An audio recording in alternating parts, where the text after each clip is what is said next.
श्रीलक्ष्मी श्रीमहालक्ष्मी क्षीरसागर कन्यका उत्तिष्ठ हरिसम्प्रीते भक्तानां भाग्यदायिनी।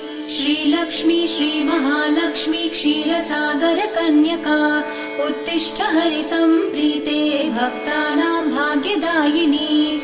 उत्तिष्ठोत्तिष्ठ श्रीलक्ष्मी विष्णुवक्षस्थलालये उत्तिष्ठ करुणापूर्णे लोकानां शुभदायिनी। उत्तिष्ठोत्तिष्ठ श्रीलक्ष्मी विष्णुवक्षस्थलालये उत्तिष्ठ करुणापूर्णे लोकानां शुभदायिनी।